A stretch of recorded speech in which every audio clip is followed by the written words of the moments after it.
John Seda over in Tampa. Yes. He is the founder of bornamusician.com. This is fascinating information, John. Thank you. I had no idea anything like this was available, and I would think that you would be covered up with folks that want to take advantage of this service. Am I right? That's correct. It's getting busy. We're definitely, and you know, we're creating new things every day. When we say enhance the musical economy, what we want to do is create different opportunities for artists to make money. And what kind of marketing are you doing to call attention to your site? Well, we're doing videos. We do the Google AdWords thing. Sometimes we use Bing. Most effectively, what we've been doing is we have several websites. We probably have a total of over 35 websites that are linked to each other. And some of them are endorsers, some of them are myself personally, my wife who's a marketing director, my webmaster. We have several other websites like Rising Sun Digital is our online magazine. When you go to bornamusician.com, you'll see the link to that. So we found different ways that helps us add our Google ranking up. And last I checked, we were ranking at 8%, so which is really good. So we're trying. We work with a lot of different ideas that help us to save money on advertising, basically. If I was a singer-songwriter and I wanted to strum my guitar and sing a tune, what would it cost for me to put something on your site? Well, just if it's one single song, for the first year is $4.99, and then every year after that is $9.99. That's $499? $4.99 for a whole year. For a whole year. Wow, John, you should raise your rates. Well, it raises the year after. Oh yeah, all the way to $9.99. Yes. You should raise your rates. This is No. The idea is we want to help artists, and we are. No, I know. I'm teasing. Yeah, I know you are. The service is so unique. Thank you. I appreciate that. Well, you're most welcome. It's another. It's just a little more evidence that we find virtually every day about the immense creativity of entrepreneurs in this amazingly wonderful country of ours. You're right. But here you are offering the opportunity for young musicians and artists to get online on a site that's going to have lots and lots of traffic, and they're going to get some exposure. This is absolutely wonderful. We also created, if you ever get a chance to, you can visit social.bornamusician.com.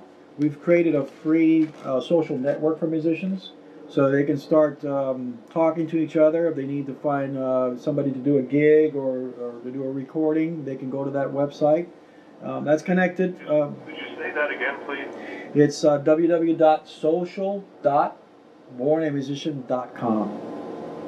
And that's where musicians can get in touch with one another to, see how they can help each other, or perhaps, as you said, somebody's looking for a drummer or whatever. That's correct. So that's free. We put that together so to create a network and create a community, create a musical community. I noticed that you've collaborated with Grammy winners and some folks that have had platinum and gold selling records. Who might they have been? The Rock and Roll Hall of Famers was Sly and the Family Stone. I worked with Marty Ballin also from the Jefferson Airplane. Stone records on the Radiator many years ago. Many years ago. Hundreds of years ago. I worked with Giovanni Hidalgo. He was a percussionist. He's the percussionist that worked on the Paul Simon record. What was that record? Giovanni Hidalgo. Giovanni Hidalgo. Those are Italian names. They're just they roll off when you're talking to. Yeah, he was nominated. He was nominated the best percussionist of the millennium. Also, I had an opportunity one time to work with Prince on a live case. I used to do artist relations for a microphone company many years ago. Working with Prince. He's an amazing artist, and he's the living proof that it takes a lot of work to get to where you're at. This guy rehearsed 8 hours before a show, did a 2-hour show, took an hour break, and then went to a nightclub and jammed for 4 hours nonstop. And it really, I was so proud to have been a part of that experience, because it's just proven that you have to practice and you got to work at your craft. and I think that more people should be more involved in that. Nothing has been given to him. He's earned every cent of his career. Are you a golfer? No, I'm not. You're not a golfer. We've heard of Ben Hogan. Okay. Ben Hogan was the greatest of his era. It was either he or Sam Snead, and there was big arguments in those days. Is it Mickey Mantle? Is it Willie Mays? You know what I'm saying? Right. You could have thrown a blanket over both of them and call it a tie. But Hogan was a great player. Really? He was a better player after a awful automobile accident, from which he emerged with the diagnosis that he would never walk again. But he became a better golfer after that, won big championships time after time. A very big fellow. Hogan was probably 5'7" or 5'8", but he could hit irons and feather them in there close to the flag. He was just amazing. He was hitting balls one day on a practice team, and a little boy went up to him, maybe 8 years old. Hogan was a little crusty, but this child said, Mr. Hogan, it's so wonderful to watch you hit balls. You're the greatest golfer in the world. You're a very, very lucky man.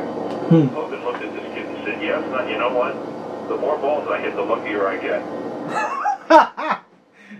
That's what that. I like that. Yeah.